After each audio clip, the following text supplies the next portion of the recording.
Монголчууд нийгэм журам давшин орсон нь номноос бэлтгэв. Боловсрол телевиз Монс өдөр хэвлэлийн газар хамтран хүргэж байна.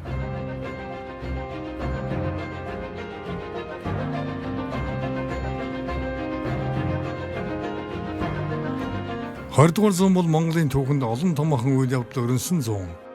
Энэхүү нэвтрүүлэг нь 1924-өөс 1959 он хүртэлх монголчууд социализмын хэмээн нэрлэгдэж суурин иргэншил амьдралд хүч төрөн орж ирсэн нүүдэлчин ард түмэн хувьсан өөрчлөгдөх эхлэл тавигдсан чухал үеийн нийгмийн байдлыг өгүүлэх болно.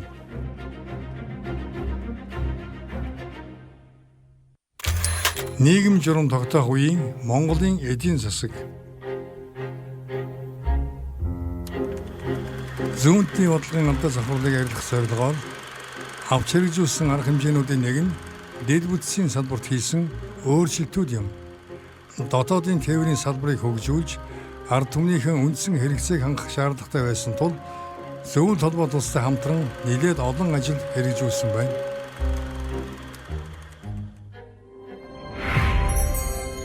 Нэвтрүүлгийн хамтрагч Монс өдөр хэвлэлийн газар. Монгол Т нэвтрүүлэх газар. Монгол улсын тээврийн анхны байгууллага болох Монгол Т нэвтрүүлэх газар 1925 оны 7 дугаар сарын 15-нд 7 автомашинтай байгуулагдаж байжээ. Жилийн дараа дүрмээ баталж 1927 онд 4 хэлтстэйгээр үйл ажиллагаа явуулж эхэлсэн юм. Ийхүү 1928 он гэхэд 80 орчим монгол жолооч тус байгууллагад ажиллах болжээ.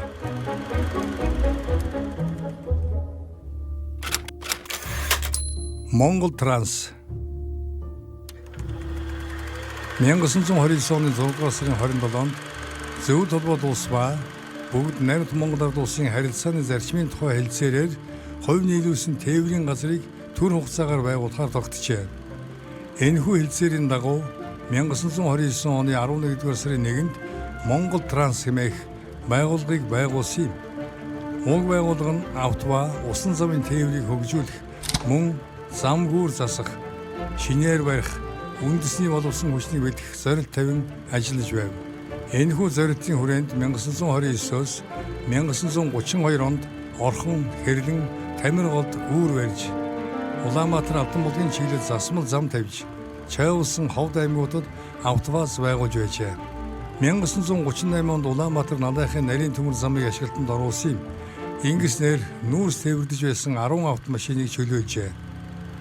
Эдгээр машиныг аж ахуй, батлан хамгаалахын хэрэгцээнд шилжүүлсэн байна.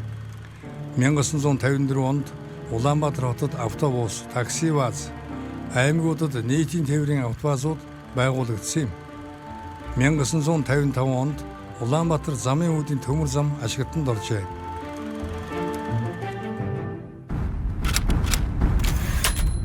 Усан тээвэр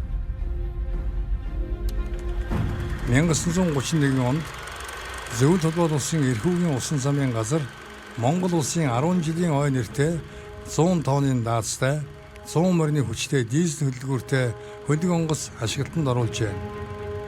Мөн 1932-оос 34 онд Сүхбаатар нэртэй шинэ усан онгоцыг 2 чиргүүлийн хамт манай улсад өгсөн байна. Энэхүү хөлөг онгоц нь ойрын аймагуудын экспорт, импортын ачааг хатгалын боомдоор дамжуулан тээвэрлэх болжээ.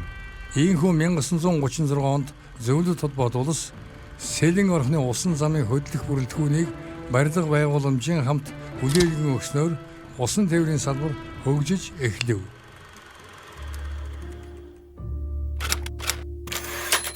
Холбоо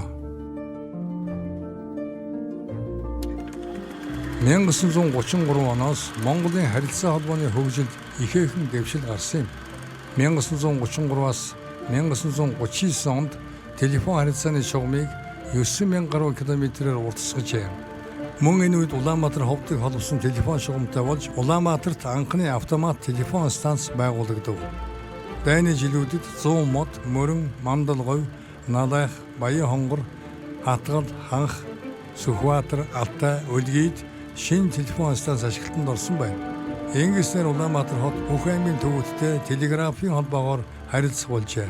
Олон улсын хот хоорондын анхны телефон станц 1943 онд баригдаж Москва, Улаанууд, эрхүү зэрэг хотуудтай олон улсын телефон холбоогоор харилцах боломжтой болжээ. 1944 онд харилцаа холбооны ерөнхий газрыг холбооны яам болгон өргөтгөж анхны сайдаар дэндвийг томилсон байна. 1953-аас 1957 онд бүх аймаг, сум, сангийн аж ахуй шууд утсан харилцаатай болжээ.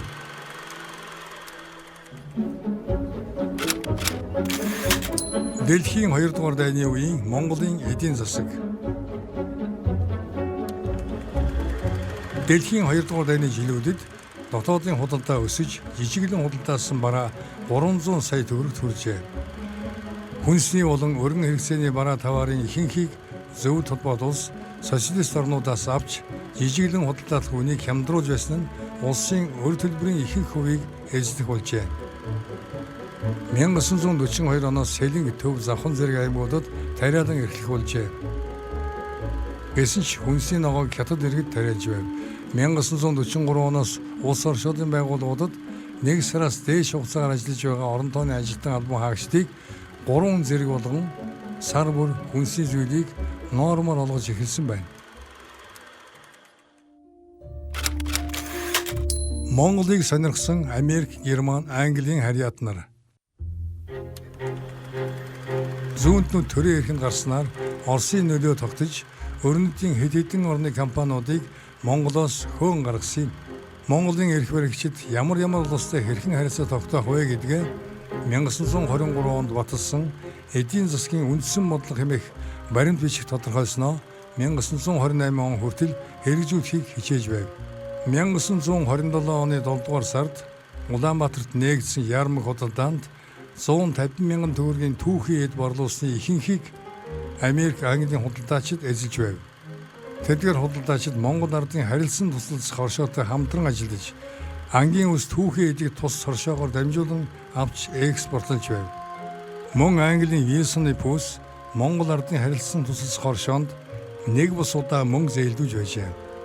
Гэвч 1928 оны сүүлчээс зөв толгойд улсаас бусад оронтой эдийн засгийн талаар харилцах боломжгүй болсон юм. Ингэснээр гадаадын пүүсүүдийн үйл ажиллагаа ихээхэн хязгаарлагджээ.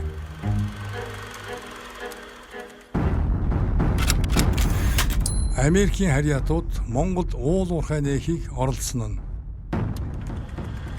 Америк, Европын компаниуд Монголд бэлэн мөнгө оруулах санал тавиад татгалзсан хариу авсан юм. Үүний дараа Америкчууд Монголд уурхай байгуулах саналаа гадаад явдлын ямар дамжуулан уламжилжээ. Нийслэл хүрээнд суугаа Америкийн инженер Мэньян нар Монголоор хэмээх компаниг байгуулжээ. Монголын 2 аймгийн 40 гаруй хошууны дотор алт бүхий газруудыг шинжиж уурхай нээхээр хүсэлт гаргасан байна. Монголын засгийн газраас уг хүсэлтийг хэлэлцээд алт эрх 10 жилийн хугацааг 5 жил, ашиглах хугацаа 50 жилийг 35 жилээр хязгаарласан юм. Олсон алтны 15%-ийг улсад авах, мөн уул Америк хоршоо 1 сая янчаан Монголын санд оруулах гэсэн санал тавьжээ. Гэвч уг саналыг зөв толгойд улс дэмжээгүй юм. Монголд алт олборлох компани байгуулах гэсэн Америк иргэдийн хүсэлт бараг 5 жилийн дараа ийхүү амжилтгүй төгсжээ. Ийхүү Америкийн компаниуд Монголд өргөн сар хүрээтэй үйл ажиллагаа эрхлэхээр 2 удаа оролдоод зөвшөөрөл авч чадаагүй юм. Гэвч урдын ажил, ноос, түүхий эд, ангийн үс, Шанхай морин тойролгод зориулан хурдан морид гарах ажлыг 1923 он дуустал тасралтгүй явуулж байв.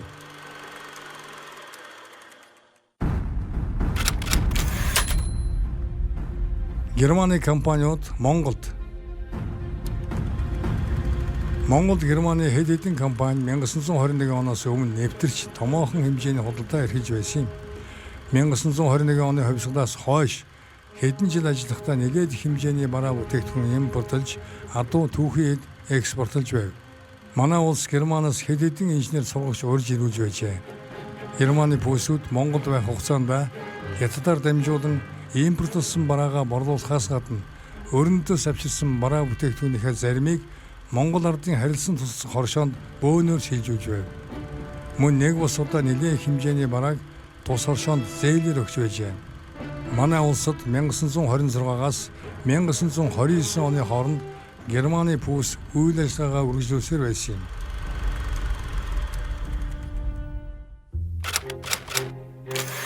Английн худалдаачид Монголд Ардын засгийн эхний жилүүдэд Монголын удирдлагчдын зарим нь тухайлбал бодоо Монголын үлгэр дуурайнд болгох ганц орн бол Англи юм. Бид түүнийг тойл болгох ёстой хэмээн үзэж байв.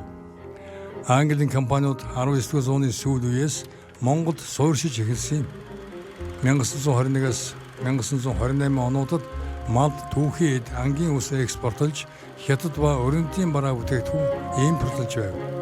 Гэвч 1929 онд үйл ажиллагаанд бүрэн зогсжээ. 1928 оны намар хуралдсан Монгол Ардын хосгт намын төв хорооны бүгд хурлын илтгэлд 1924 онд 7, 1925 онд 10, 1926 онд 5 англи пүүс байсныг тэмдэглэсэн байна. Эдгээр английн пүүсүүдээс Вилсон хэмээх пүүс бусдаасаа илүү өргөн хүрээнд үйл ажиллагаа явуулж байжээ.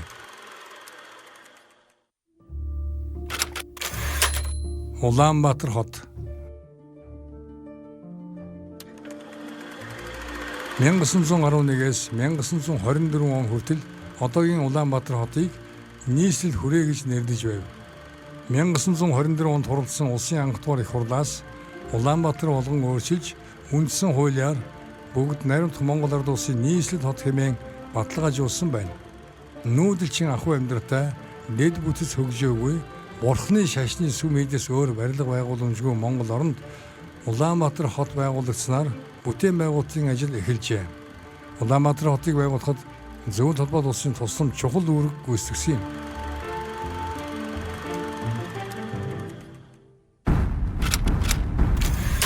Хотын удирдлагын бүтэц 1925 оны 11-р сард хуралдсан улсын 2-р их хурлаар Улаанбаатар хотын захиргааны газрын дагаж мөрдөх дүрмийг 49 зүйлтэйгээр баталж хотын захиргаа, хотын хурал, түүнээс байгуулагдсан хотын захиргааны хэрэглэх газар, түүнд захирагдах газруудаас бүрдэн хэмээн тогтжээ.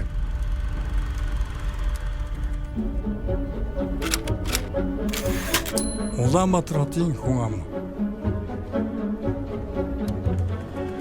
Хотын гадаа дотоод хүн амын тоо 61 мянга, үүнээс монголчууд 14750 орчим, гандан хүрээний лам нар 2000, хятад 23919, амдуугийн харьяат төвд 318 гэж танилцуулж байжээ. Тухайн үед Монголд амьдарч байсан Америк, Герман, Франц, байны иргэд болох 51 хүнийг нутаг буцаажээ.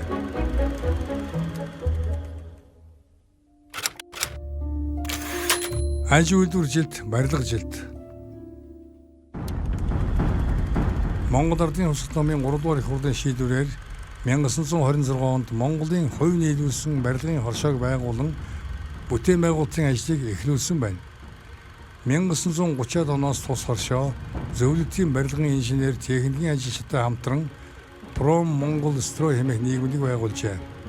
Зөвлөлт холбоот улсын тусламжтайгаар 1934 онд төв сахилгаан станц, аж үйлдвэрийн комбинатыг байгуулж 1936 онд эсгийн гутлын үйлдвэр байгуулжээ. 1930-ад онд Улаанбаатар хотод шохой, тоосго, мод боловсруулах үйлдвэр барьж байгуулсан ба 1938 онд төв сахилгаан станцыг өргөдгөн хүчин чадлын 5500 кВт-д хүргэжээ.